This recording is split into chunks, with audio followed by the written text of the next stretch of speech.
Hi students, today we are going to cover topic of valuation of share. This is very important topic of advanced accounting. So in this topic today we are just going to cover the theory part, that is meaning, need and methods of valuation of shares, and in the coming videos we will cover the practical portion of this chapter. Now what is valuation of shares?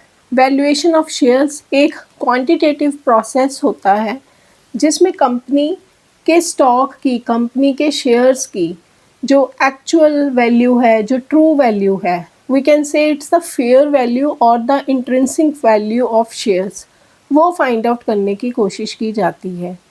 और ये जो value होती है ये market value से different होती है। Market value से कंपनी के शेयर्स की एक्चुअल ट्रू वैल्यू का पता नहीं चलता। अब कंपनी को कब किन सर्कमस्टांसिस में वैल्यूएशन ऑफ शेयर्स की ज़रूरत पड़ती है? तो कुछ केसेस ऐसे हैं where the need for the valuation of shares arises. Number 1 is merger and अमलगमेशंस।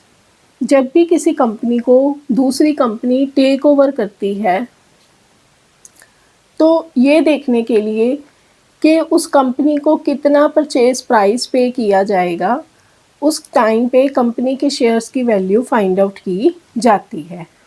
So it may be necessary to arrive the value of shares held by the members of the company being absorbed or taken over to find the correct or the fair price, purchase price। ठीक है, तो देखने के लिए ताकि उस company के क्या एसेट्स, लाइबिलिटीज़ टेक ओवर किए जा रहे हैं और उसके अकॉर्डिंगली उसके शेयर्स की क्या वैल्यू है, तो क्या प्राइस उसको पे करना है, तब हम पता करते हैं value of shares. Second is dissolution of the firm.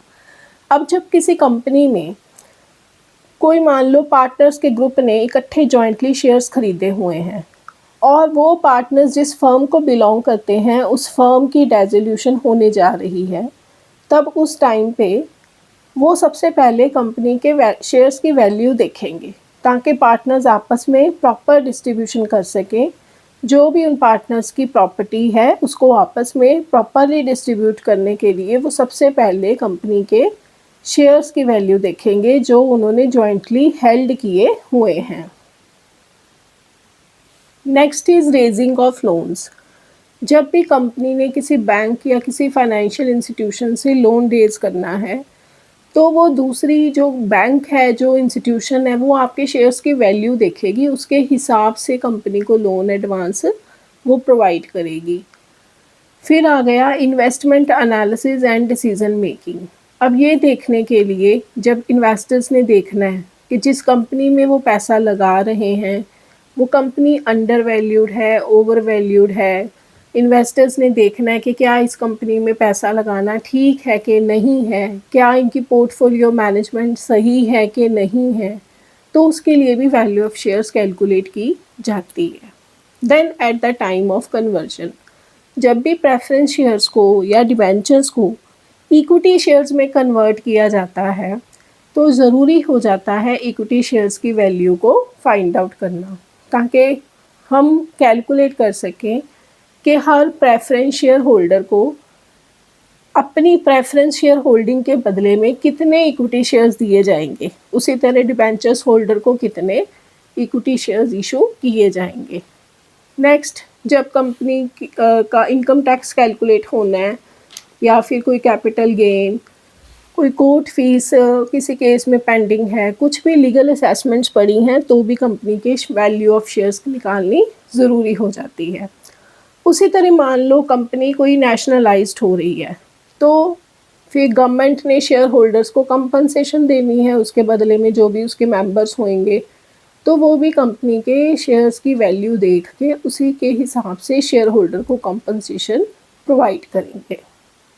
अब आ जाता है कि कंपनी के शेयर्स की वैल्यू फाइंड आउट करने के देयर आर डिफरेंट मेथड्स, जो मेन 3 मेथड्स होते हैं। पहला होता है नेट एसेट मेथड जिसको हम इंट्रिंसिक वैल्यू मेथड भी कहते हैं। Second is yield method, that is also called earning capacity method, and the third method is fair value method, जिसमें हम इन दोनों मेथड्स के जो वैल्यू निकलती है उसी को एवरेज करके फाइंड आउट कर लेते हैं वैल्यू को। सो फर्स्ट मेथड है नेट एसेट मेथड।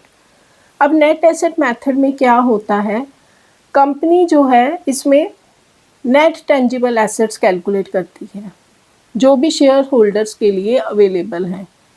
ये वाला मेथड आपने ये देख के अप्लाई करना है कि वो मतलब क्वेश्चन में आपको गुडविल की वैल्यू दे भी सकते हैं एसेट्स में इंक्लूड करने के लिए और नहीं भी दे सकते। अगर आपको प्रोवाइडेड है आप गुडविल इंक्लूड करोगे, अगर आपको नहीं प्रोवाइडेड तो आप गुडविल एक्सक्लूड करके ही क्वेश्चन करोगे।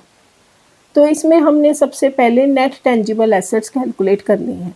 अब वो कैसे कैलकुलेट होएंगी, जितनी कंपनी की टोटल एसेट्स हैं उसमें से आप अपनी आउटसाइड लायबिलिटीज़ को माइनस कर दो, जितने भी आउटसाइड हैं, आउटसाइडर्स को जो भी देने वाला है वो सब माइनस करके, इवन कोई प्रीलिमिनरी एक्सपेंसेस हैं, कोई फिक्टिशियस लायबिलिटी है, वो सब लेस करके आपके पास आ जाएगी नेट टेंजिबल एसेट्स। वो जो नेट टेंजिबल एसेट्स आएंगी उनमें से हमने पेमेंट आगे देनी होती है प्रेफरेंस शेयर होल्डर्स को, इक्विटी शेयर होल्डर्स को। तो अगर आपके क्वेश्चन में प्रेफरेंस शेयर होल्डर्स भी हैं तो उनको आप माइनस कर दो, उसके बाद जो बचेगा that will be net assets available for equity share holders.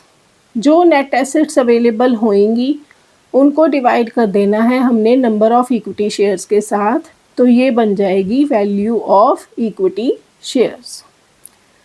इनके हम प्रैक्टिकल क्वेश्चंस करेंगे तब आपको इनकी बेटर अंडरस्टैंडिंग हो जाएगी। अब सेकंड मेथड होता है यील्ड मेथड। अब यील्ड मेथड क्या है, इसमें आपने बेसिकली जो शेयर होल्डर्स ने पैसा लगाया उसके ऊपर रिटर्न क्या आ रही है उसको देख के शेयर्स की वैल्यू पता करनी है। वो return in the form of dividend भी हो सकती है और in the form of earning भी हो सकती है। तो उसके लिए फॉर्मूला क्या है, जो भी आपका पॉसिबल या फिर एक्सपेक्टेड रेट ऑफ रिटर्न है उसे जो मार्केट में चल रहा है नॉर्मल रेट ऑफ रिटर्न के साथ डिवाइड कर दो और फिर मल्टीप्लाई कर दो paid up value of share के साथ। अब एक्सपेक्टेड रेट ऑफ रिटर्न, जिसको पॉसिबल रेट ऑफ रिटर्न भी बोलते हैं, वो कैसे कैलकुलेट होता है, उसके लिए आपने देख लेने हैं कि इक्विटी शेयर होल्डर्स के लिए हमारे पास कितने को प्रॉफिट्स अवेलेबल हैं और उन्हें इक्विटी शेयर कैपिटल जो कि पेड अप होएगी उसके साथ डिवाइड कर दो। तो यहाँ से आपके पास मल्टीप्लाई 100 करने के बाद आपके पास एक्सपेक्टेड रेट ऑफ रिटर्न आ जाएगा। ठीक है।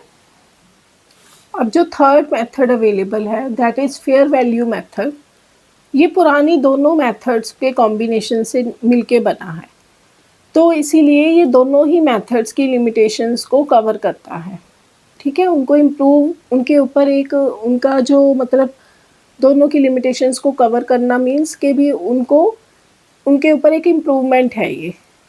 तो इसमें हमने क्या करना है, जो पहले मेथड में वैल्यू आई होगी शेयर की और दूसरे मेथड में जो आएगी यील्ड मेथड में, उन दोनों की वैल्यूज़ को आपने ऐड करके 2 से डिवाइड कर देना है। मतलब एक तरह से हम एवरेज निकाल रहे हैं।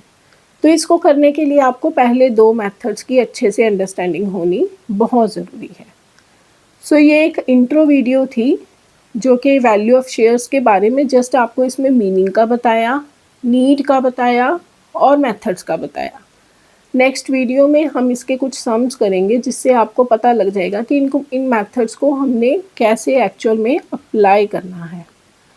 So this was all about today. Now please like, share and subscribe.